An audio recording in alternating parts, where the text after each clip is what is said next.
Assalamualaikum warahmatullahi wabarakatuh. Halo semuanya, jumpa kembali dengan saya, Kang Restu. Apa kabar kalian semua?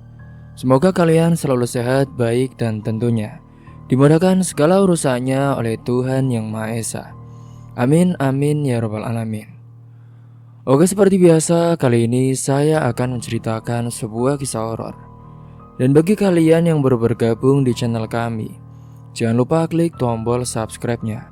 Klik juga lonceng notifikasinya serta like video ini agar kalian semua tidak ketinggalan cerita-cerita menarik dan terbaru, tentunya dari channel kami. Oke, terima kasih. Dan langsung saja tanpa berlama-lama lagi, bagaimana kisahnya? Ini dia ceritanya. Sebuah kisah seorang istri yang ditemukan tewas mengerikan di sebuah kantor kepala desa dengan keadaan gancet bersama Pak Lurah. Rumah papan itu berdiri di ujung jalan tanah yang jarang dilewati orang. Atapnya sudah mulai bocor, dindingnya keropos dimakan usia. Dan setiap kali angin besar datang, bunyi berderak dari dalam membuat anak-anak menjerit ketakutan. Di dalamnya, Rohani duduk memeluk lutut di dekat tungku yang tinggal arang. Matanya menatap kosong ke arah pintu dapur, menunggu sesuatu yang tak pasti. Lauknya kok cuma tahu lagi sih. Kamu tuh gimana sih, Mas? Berapa kali sudah aku bilang, anak-anak itu butuh makan enak. Keluh Rohani tanpa menoleh ketika Darmo masuk membawa bakul sayur yang tinggal separuh isi. Belum masih menetes dari dahinya, sementara aroma daun pisang dan bekas lumpur dari sepeda tua yang diparkir di luar ikut terbawa masuk. Darmo diam melihat suara istrinya itu mengoceh. Ia pun duduk di lantai dekat pintu dan mulai membuka sepatu karetnya yang sudah bolong di ujung. Tangannya gemetar bukan karena capek, tapi karena menahan rasa yang tak bisa diucap. Ia tahu ucapan Rohani bukan sekedar soal makan, tapi lebih dari itu, tentang hidup yang terus kekurangan. Tentang harga diri yang remuk pelan-pelan. Akibat harga diri yang terus dipermalukan dan diinjak-injak oleh istrinya sendiri. Ini kan yang laku cuma punci sama tempe tadi, Han. Sayur lainnya lagi sepi. Orang-orang sekarang lebih suka beli ke pasar. Aku usahain ya, biar anak-anak dan kamu bisa makan enak, ucap Darmo menunduk. Rohani berdiri, wajahnya tegang. Usahain. Dari dulu cuma itu jawaban kamu ya, Mas. Kita tuh punya 4 anak, Mas. 4. Yang sulung aja seragamnya udah sempit. Yang bontot masih minum susu. Kamu pikir cukup semua ini pakai sayur buncis?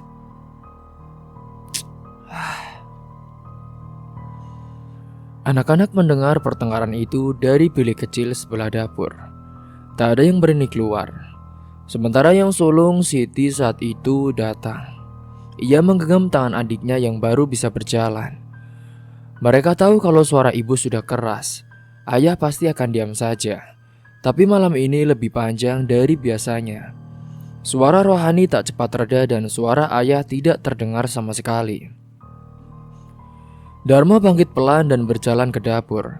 Ia ambil teko aluminium yang mulai penyok, lalu menuang air ke dalam gelas plastik.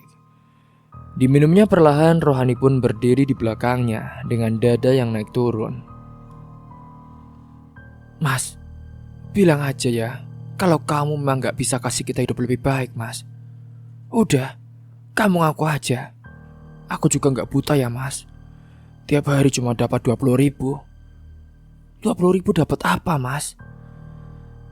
Kita mau nunggu belas kasihan tetangga. Rohani, aku gak minta belas kasihan siapa-siapa ya. Aku juga kerja dari pagi loh, Han. Panas-panasan, keliling sampai ke desa seberang. Aku tahu, aku gak bisa kasih kamu rumah besar. Tapi aku gak pernah ya duduk-duduk sambil nunggu uang jatuh dari langit, jawab Darmo akhirnya. Rohani membuang pandangan keluar jendela. Hujan mulai turun tipis-tipis. Suara air yang jatuh di atas seng menambah suasana rumah yang makin muram. Ia duduk di bangku dekat pintu membenamkan wajah di tangan. Kadang aku mikir ya mas, apa salahku sih sampai hidupku terus begini? Aku gak minta kaya. Aku cuma ingin anak-anak makan 3 kali sehari mas, punya baju layak, bisa sekolah dengan normal. Apa itu susah? Darmo tak menjawab. Ia menatap punggung istrinya. Lalu pandangannya beralih ke bilik tempat anak-anak bersembunyi. Ia sadar, bukan hanya Rohani yang lelah, ia pun sudah lama tak merasa menjadi kepala keluarga yang utuh. Kini setiap malam ia menghitung uang receh hasil jualan, mencatat utang di warung Butarmi, lalu berbohong kecil pada anak-anak soal kenapa mereka harus makan nasi pakai garam saja. Kalau kamu udah gak sanggup ya mas, bilang, biar aku yang turun tangan. Maksudmu apaan? Aku bisa cari kerja juga mas. Jangan pikir aku cuma bisa duduk di rumah. Aku juga punya tangan, punya kaki. Aku bisa bantu cari uang. Darmo menoleh cepat. Memangnya kamu mau kerja di mana? Nanti siapa yang jaga anak-anak? Banyak tempat mas. Warung kopi, rumah makan atau tempat hiburan yang malam-malam itu. Aku bisa mas. Lebih baik anak tidak ada yang menjaga, tapi dia bisa diberikan semua yang dia minta. Darmo melangkah mendekat, matanya mulai memerah. Aku gak setuju ya Han. Tempat hiburan itu bukan tempat untuk perempuan yang baik-baik. Rohani menatap tajam. Kalau perempuan baik-baik harus miskin seumur hidup, aku lebih baik jadi perempuan yang gak baik ya mas. Setidaknya aku bisa beli sepatu buat anakku. Ucapannya membentur keras di dada Darmo. Ia pun mundur 2 langkah, lalu berjalan keluar rumah tanpa suara. Hujan turun makin deras. Di luar, sepeda tuanya berdiri miring. Roda depannya sudah terbenam lumpur. Ia pun lalu duduk di anak tangga depan, membiarkan tubuhnya basah kuyup. Hatinya lebih dingin dari derasnya hujan malam itu. Di dalam rumah, Rohani diam cukup lama. Nafasnya masih berat. Ia tahu ucapannya barusan menyakiti suaminya, tapi ia juga tahu kalau ia tidak berbuat sesuatu, tak akan ada perubahan. Dunia tidak akan kasihan pada ibu-ibu miskin. Dunia hanya peduli pada siapa yang bisa bertahan. Matanya menatap kosong ke arah atap yang bocor. Tetes air masuk melalui celah dan jatuh tepat ke lantai tanah. Suara tikus dari loteng membuatnya sadar bahwa rumah itu bukan tempat yang layak lagi untuk ditinggali. Malam semakin larut. Anak-anak sudah tidur meski tanpa lampu karena token listrik sudah habis sejak sore. Rohani hanya duduk di bilik depan, menatap suaminya yang belum juga masuk. Di luar gelap dan juga sunyi, hanya suara serangga dan juga hujan. Perasaannya campur aduk, marah, lelah, tapi juga takut. Ia tahu hidupnya bisa berubah jika ia berani melangkah keluar dari rumah papan itu. Ia juga sadar di luar sana tak ada jaminan semua akan menjadi lebih baik. Tapi daripada berdiam diri di rumah tak ada apanya, ia lebih baik keluar, meskipun menjalani kehidupan pekerjaan yang bisa dibilang kerjaan yang tidak baik. Setelah malam cukup larut, Darmo pun masuk perlahan. Tubuhnya basah kuyup, ia tak bicara apa-apa. Ia lalu ambil sarung dan rebah di pojok ruang depan. Tak ada perbincangan sebelum tidur, tak ada ucapan maaf atau sisa amarah, hanya sunyi yang menggantung lama di udara. Di tengah keheningan itu, Rohani membuka lemari kecil di sudut dapur. Ia pun mengeluarkan amplop yang diselipkan di bawah tumpukan pakaian. Isinya hanya beberapa lembar ribuan. Ia hitung satu persatu lalu mengembalikannya. Tangan kirinya menggenggam sebuah kertas bertuliskan nomor telepon. Ia menatapnya lama. Malam itu sudah terlalu dingin untuk bicara lebih banyak. Rohani saat itu ia masih duduk di tikar lusuh dekat tunggu mati, menatap ke arah tempat suaminya membaringkan diri tanpa sepatah kata pun. Matanya belum bisa terpejam meski suara hujan di atas atap mulai mereda. Dadanya penuh sesak, ucapan yang ia lontarkan sudah sangat membekas dengan kuat di hatinya. Ia tahu suaminya Darmo bukanlah orang jahat, tapi hatinya sudah terlalu lama menahan kecewa karena tidak ada perubahan hidupnya. Angin dini hari menyusun lewat celah dinding papan. Anak-anak mulai mengikup pelan dari si bilik sebelah. Mungkin karena dingin atau lapar. Rohani bangkit pelan mengambil kain tipis, lalu menyelimuti mereka satu persatu. Setelahnya, ia berdiri lama di tengah ruangan, melihat keadaan rumah yang remang, gelap dan juga terlalu sunyi. Wajah Darmo menghadap dinding, punggungnya menggigil meski sudah berselimut sarung. Perasaan bersalah itu sebenarnya sudah datang sejak lama, tapi malam itu ia memutuskan bahwa rasa bersalah tidak akan bisa memberi anak-anaknya makan. Ia menyimpan kembali kertas kecil berisi nomor telepon ke dalam kantong bajunya. Lalu tanpa suara, ia pun keluar rumah, menuntun langkah perlahan menyusuri jalan becek menuju gang kecil dekat musola. Sepanjang jalan ia hanya bertemu satu anjing liar yang menggonggong dengan pelan, seolah menyadari sesuatu yang ganjil. Tempat itu tak jauh, hanya sekitar 20 menit berjalan kaki. Dan di ujung jalan berdiri sebuah bangunan rendah bercat hijau kusam. Tak ada papan nama, hanya lampu kuning menggantung di pintu depan dan suara musik dangdut pelan dari dalam. Bangunan itu dikenal sebagai warung hiburan. Resminya itu adalah warung kopi, tapi semua orang tahu di sana bukan cuma ada kopi. Dan Rohani juga tahu, sekali ia melangkah masuk, maka ia tak bisa kembali jadi dirinya yang dulu. Begitu pintu dibuka, bau rokok, minuman murah, dan juga parfum bercampur aduk langsung menyambutnya. Di sudut ruangan, dua lelaki tua sedang tertawa keras bersama seorang perempuan bermake up tebal. Di meja lainnya, seorang lelaki muda tampak mabuk, menyender ke dinding sambil memegangi gelas plastik. Rohani pun menelan ludah melihat itu semua, lalu melangkah masuk. Dan datanglah seorang perempuan gemuk berdaster ketat menyambutnya. Ini pasti Rohani ya? Wanita yang direkomendasiin sama Uun. Iya bu, saya Hani, jawab Rohani dengan pelan. Ya udah, kamu langsung duduk saja ya. Sana, ganti baju dulu di belakang, biar kamu lebih seksi. Jangan takut, yang penting senyum. Mereka tuh cuma butuh teman ngobrol. Aman aja. Hani pun masuk ke ruang belakang dan mengenakan pakaian yang disediakan. Blus ketat warna merah dan rok pendek yang sudah kusam. Ia menatap dirinya di cermin kecil. Wajahnya pucat tapi matanya kosong.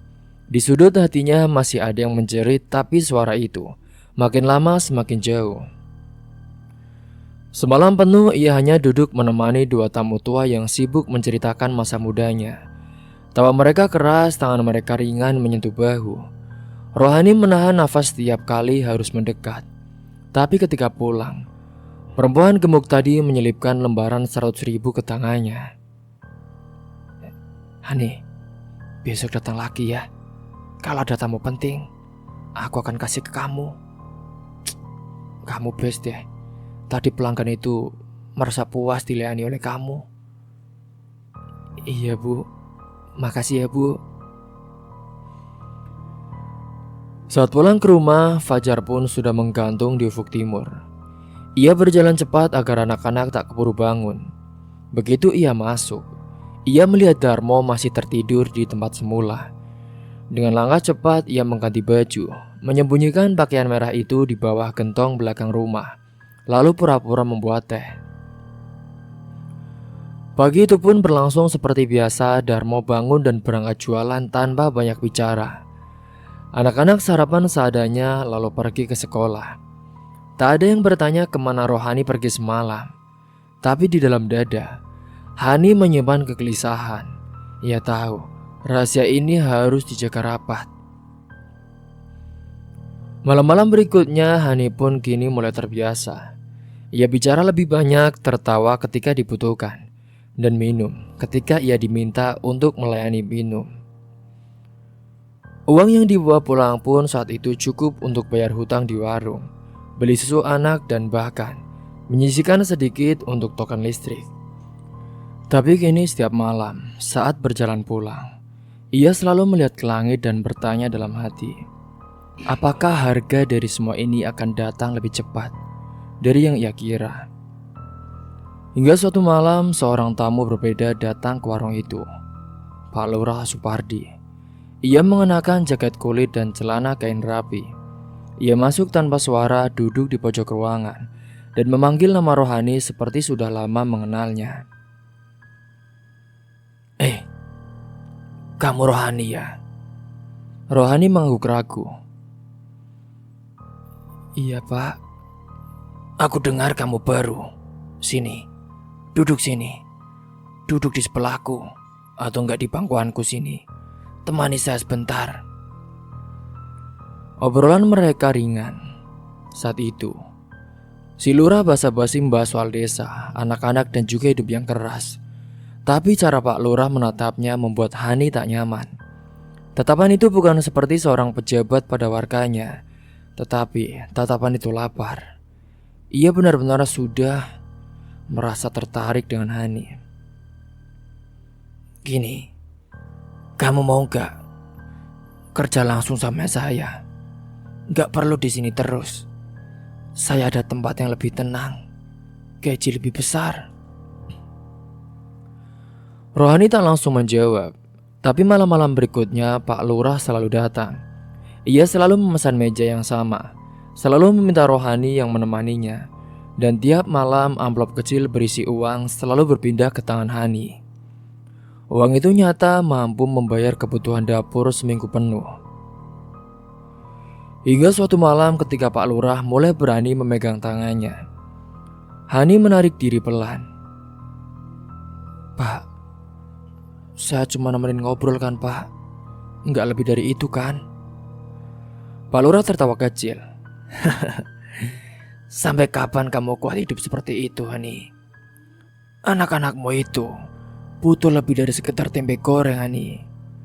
Emang kamu mau sama Darmo yang miskin itu? Ucapan itu seperti palu menghantam pikirannya. Ia diam.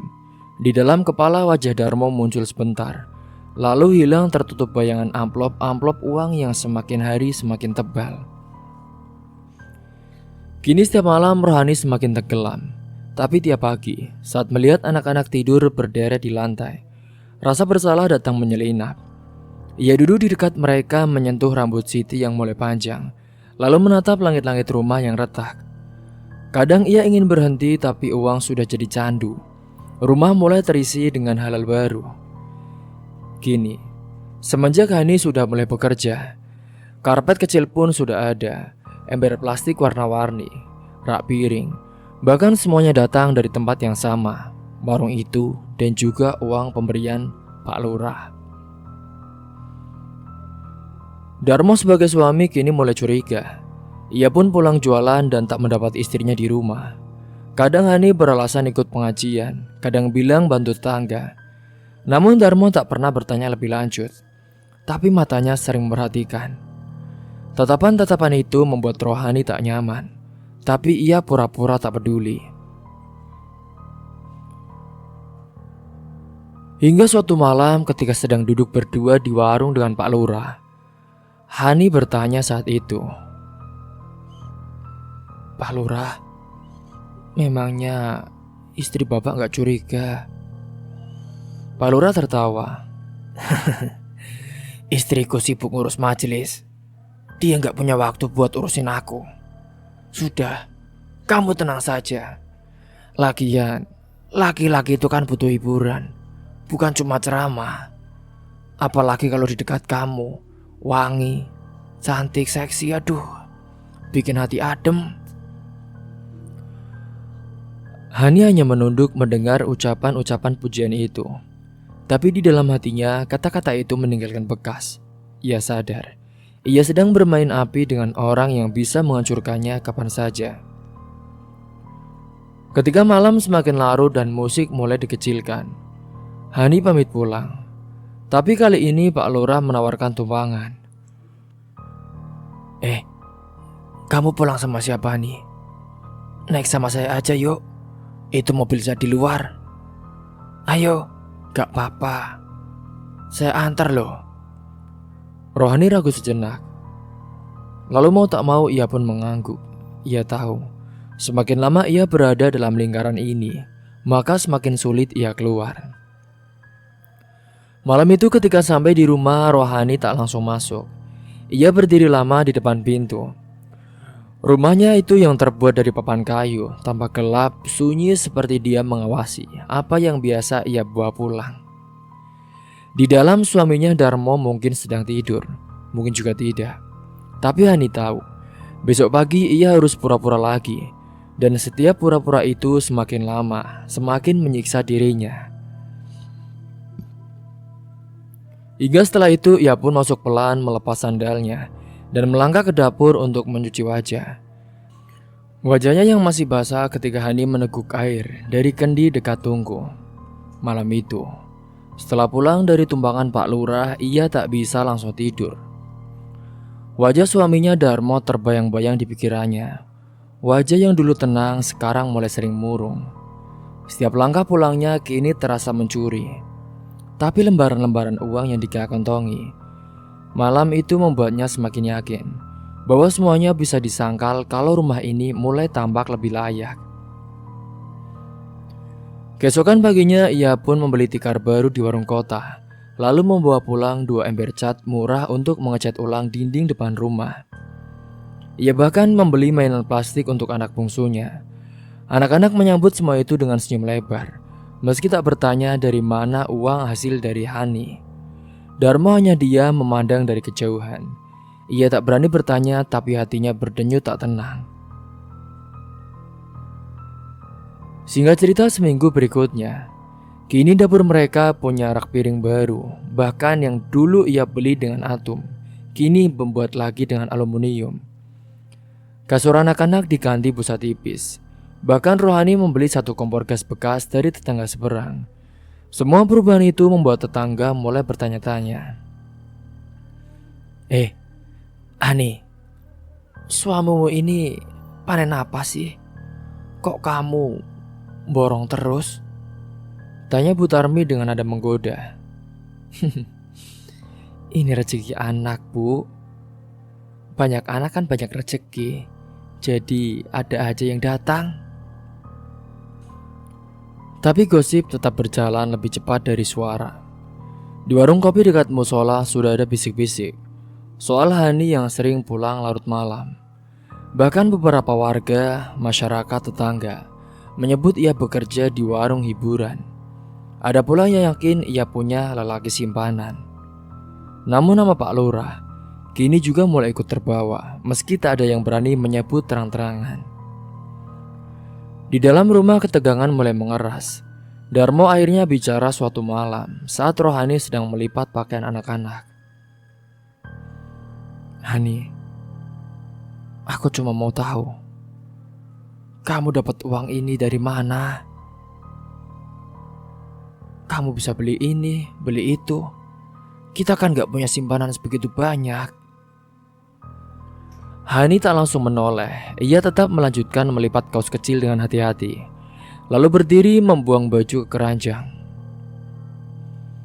Kalau aku yang nyari uang, emangnya kamu keberatan, Mas? Iya. Bukan gitu, Hani, maksudku. Lalu apa, Mas?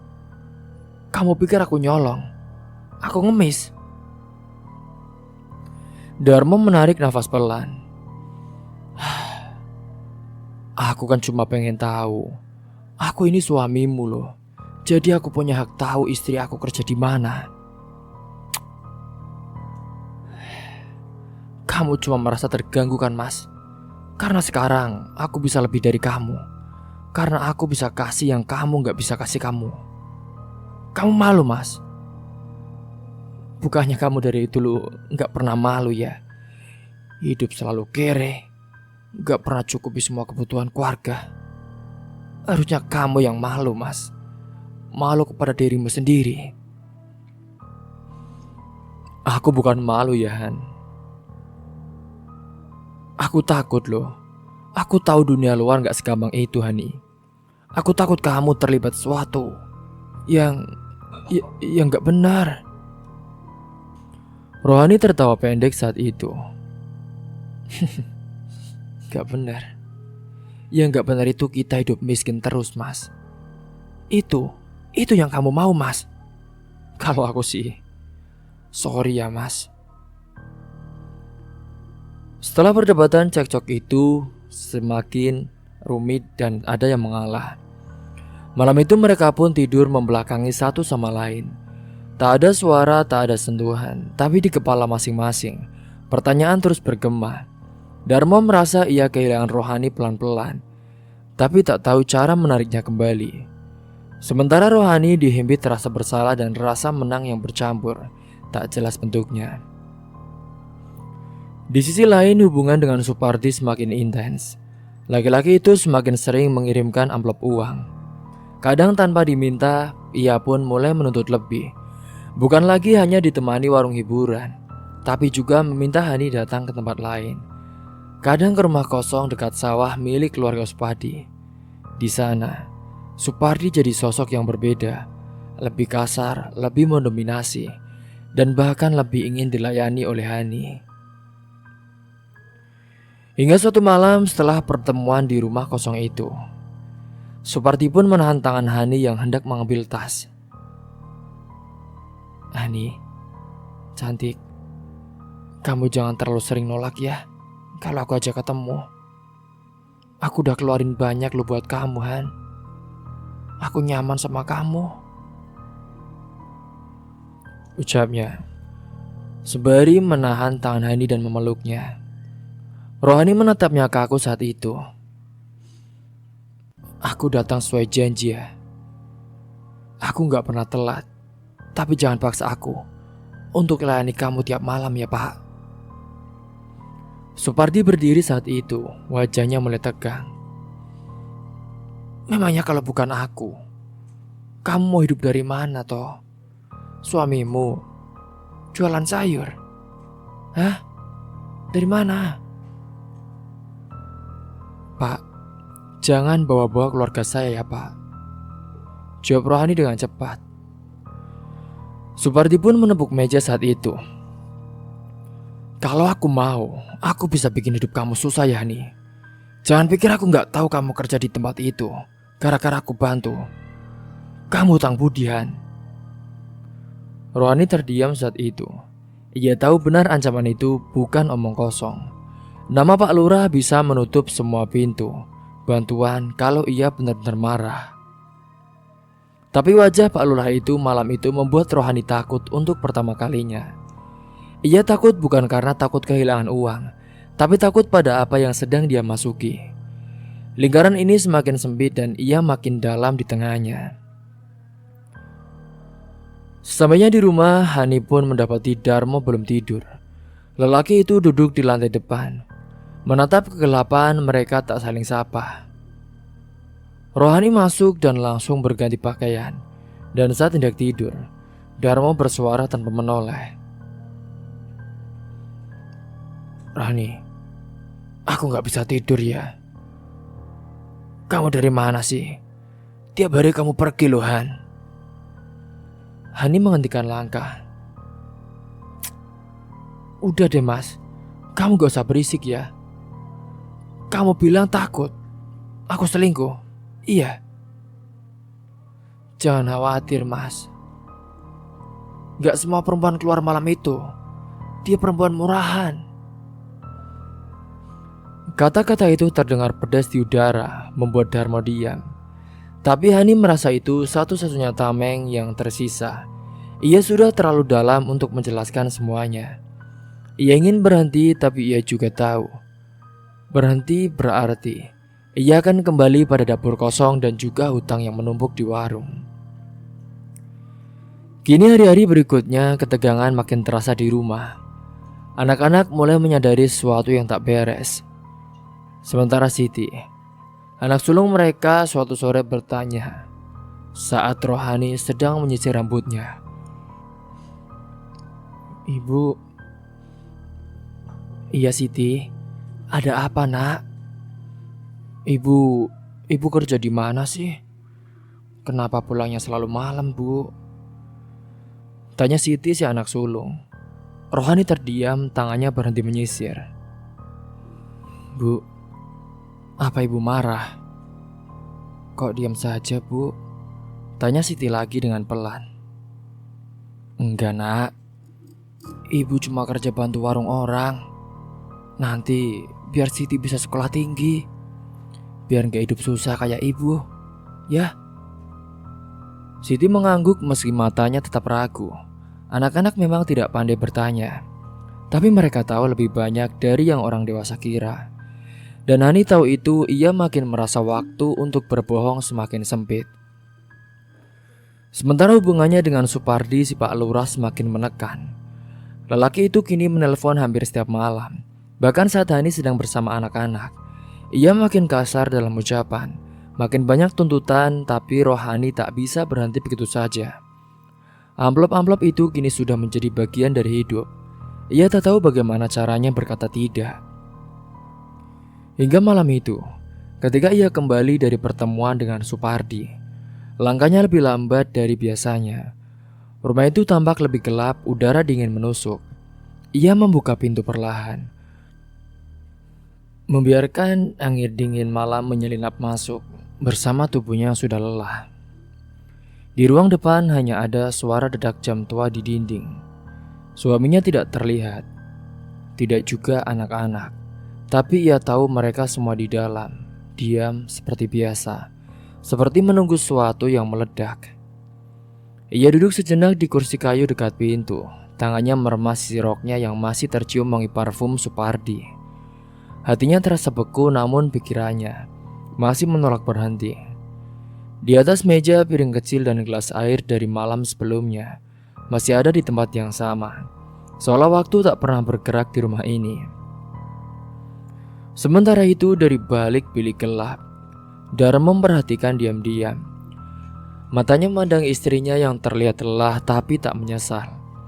Ia sudah terbiasa pulang larut malam, kadang pulang dengan wajah dingin, kadang dengan bau yang tak dikenalnya. Tapi malam itu, ada sesuatu yang membuat perut Darmo terasa berat. Yaitu sebuah keyakinan yang sebelumnya hanya berupa rasa curiga. Pagi harinya Darmo tak langsung bicara. Ia menyiapkan sepeda tua seperti biasa, membawa bakul kosong menuju pasar.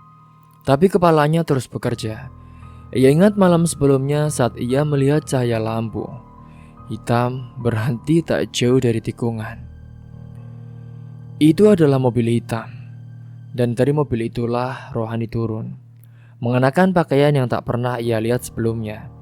Ia tidak sendirian. Dari jendela, Darmo melihat semuanya dengan mata kepala sendiri. Ia pun tidak langsung menghadapi istrinya. Ia butuh waktu, butuh cara. Ia tahu jika ia menyerang dengan tuduhan tanpa bukti, maka semuanya akan lebih buruk. Tapi hatinya sakit karena dibohongi. Lebih sakit lagi karena ia merasa kalah.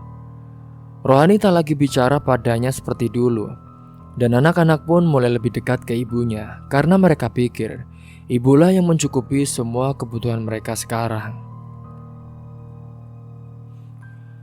Hari-hari berikutnya Darmo mulai lebih sering diam.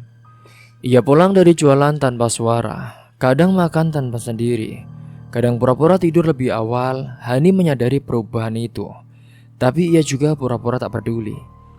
Ia pikir semuanya bisa dibungkam dengan uang yang ia berikan untuk kebutuhan rumah. Tapi kenyataannya tak pernah semudah itu. Suatu malam ketika anak-anak sudah tidur, Darmo duduk di beranda rumah, menatap gelap jalan tanah di depan. Hani lewat di belakangnya hendak pergi lagi. "Hei, mau kemana lagi Hani?" ucap Darmo saat itu. Hani terdiam sejenak. Biasa mas, mau bantu warung Bu Murni. Soalnya ada acara ulang tahun. Warung Bu Murni kan tutup, anaknya sakit. Jawaban itu membuat Hani tercekat, tapi ia cepat mengendalikan diri. Bukan di situ mas. Maksudnya warung satunya yang dekat sawah itu. Darmo tak menjawab.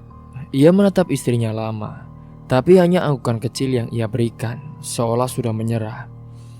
Hani pun melangkah pergi, tapi langkahnya kini tak selega dulu. Ia tahu Darmo tak lagi percaya, dan itu membuat dadanya mulai sesak tiap kali pulang.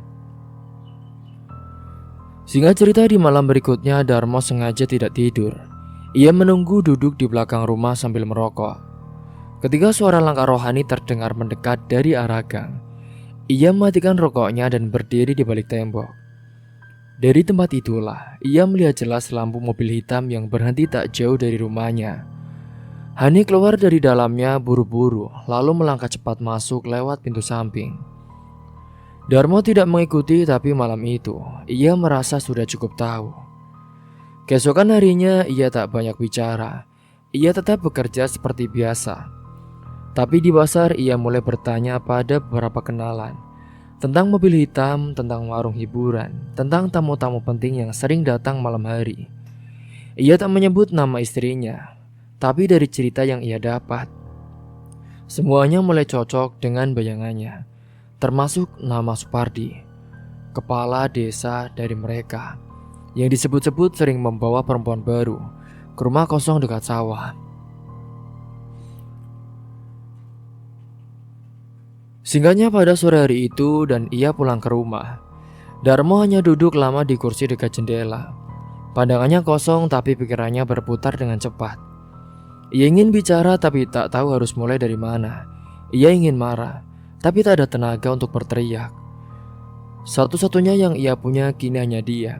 Diam yang tajam, diam yang perlahan memotong segala perasaan. Hani pun mulai merasa tekanan itu. Setiap kali masuk rumah, ia merasa seperti tamu. Rumah itu bukan lagi tempat berlindung, tapi tempat di mana suara hatinya sendiri menjadi musuh. Anak-anak masih tertawa, masih memanggilnya dengan sebutan ibu. Tapi Rohani tahu kebohongan yang ia rawat perlahan sudah menggerogoti segalanya, termasuk dirinya sendiri.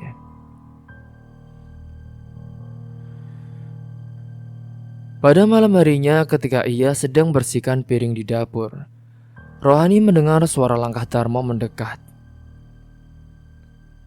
"Nih, kamu kenal Pak Lurah Supardi?" tanya Darmo tiba-tiba. Hani menoleh cepat. "Kenapa nanya begitu, Mas? Dia kan lurah kita. Ya jadi kenal lah." Cuma tanya. "Katanya dia sering mampir ke warung tempat kamu kerja ya?" "Apa maksudmu sih, Mas?" Darmo tak menjawab. Ianya berdiri sebentar lalu kembali ke ruang depan. Tapi Hani tahu pertanyaan itu bukan iseng. Ia mulai takut bukan karena Darmo akan marah, tapi karena ia tahu semuanya makin dekat pada batas.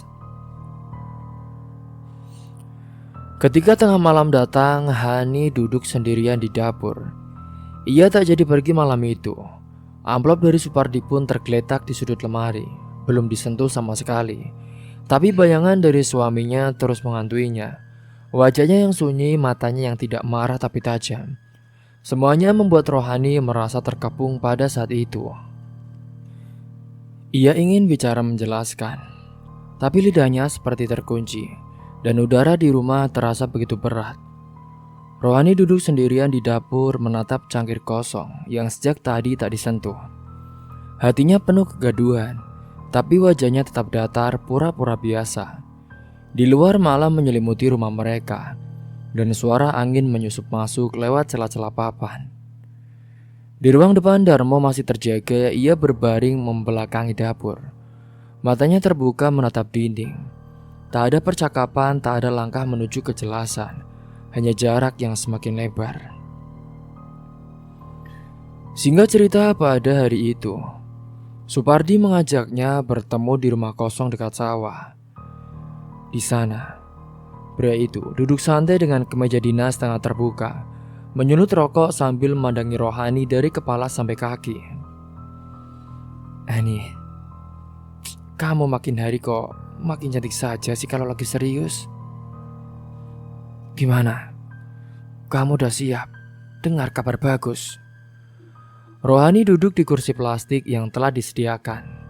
Ia menunduk sedikit, menahan rasa tak nyaman di bawah tatapan itu. Saya sudah urus satu rumah kontrakan di kota, 2 kamar, air bersih, dapur bersih. Kamu bisa pindah ke sana kapan saja. Kontrakan? Emangnya kontrakan atas nama siapa, Pak? Ya atas nama saya lah, tapi isinya buat kamu. Nanti kalau orang-orang tanya, bilang saja kamu bantu-bantu rumah dinas. Gak ada yang bakal curiga. Rohani menggigit bibirnya pelan. Tawaran itu terlalu mulus, tapi ia tahu semua itu tak datang tanpa imbalan. Anakmu yang sulung itu Siti ya? Sekarang kelas berapa? Kelas 5, Pak. Ya udah, nanti biar saya juga masukkan dia ke sekolah kota. Sekalian bantu pekerjaan buat kamu. Tapi syaratnya satu, kamu jangan susah dipanggil. Kalau saya minta kamu datang, ya kamu datang. Pokoknya kamu nurut saja sama saya. Apa yang saya inginkan, ya kamu harus layani. Kini malamnya ia pun tak langsung pulang. Hani duduk di warung kecil dekat jembatan, menatap air sungai yang keruh. Dalam benaknya wajah Siti muncul. Anak perempuannya yang hilang, yang paling sering bertanya, kenapa ibu sering pergi? Ia ingin anak-anaknya hidup lebih baik. Tapi jalan yang ia pilih kini membuatnya terseret lebih dalam. Beberapa hari setelahnya, Supardi pun menghubungi lagi. Ani, kamu di mana? Ini kantor desa malam ini kosong. Gak ada orang. Kamu datang ke sini aja ya. Jam 8. Rohani diam di ujung telepon saat itu. Kenapa harus di kantor, Pak? Sudah, di sana aman, jauh dari gosip. Lagian kan, kamu juga gak mau ketahuan orang-orang kan? Tapi kalau nanti ada yang lihat, udah, gak ada yang bakal lihat. Kamu cuma butuh percaya saja sama saya. Telepon tutup tanpa jawaban. Malam itu, singkatnya saat jam 8 lewat, Rohani sudah berdiri di depan pintu belakang kantor desa. Hanya satu lampu menyala, sisanya gelap. Ia mengetuk pelan dan Supardi membukakan dari dalam. Udah, ayo masuk. Gak usah takut. Hingga malam itu pun mereka berdua berbicara dan lalu melakukan hal-hal di luar nalar. Mereka melakukan hubungan dengan penuh kesukaan di dalam kantor desa. Hingga setelah Hani puas melayani dari kelurahan itu, ia pun pulang. Sampai di rumah semuanya sudah gelap. Anak-anaknya sudah tidur dan laki-laki suaminya sudah tidak terlihat. Kini hari-hari selanjutnya Supardi pun makin menuntut. Ia mengirim uang langsung ke tangan Rohani, bukan lagi melalui warung hiburan. Ia meminta jadwal rutin Senin dan Kamis malam ke kantor desa. 1 malam untuk rumah kosong dan sisanya bebas. Yang penting, dia mau melayani Supardi. Kini sering berjalannya waktu, Rohani mulai menghindari pandangan Darmo. Ia lebih sering tidur lebih awal atau pura-pura tidur ketika suaminya masuk kamar. Tapi setiap kali menutup mata, bayangan Supardi dan kantor desa yang gelap kembali muncul, membuatnya sulit bernafas. Kini setelah jadwal sudah ditentukan, Rohani sering datang kantor desa diam-diam. Dan sampai di sini dulu kisahnya. Tunggu kelanjutannya di part selanjutnya. Mungkin itu saja yang dapat saya sampaikan, kurang lebihnya mohon maaf apabila ada salah kata ataupun ucapan yang kurang berkenan bagi kalian semua.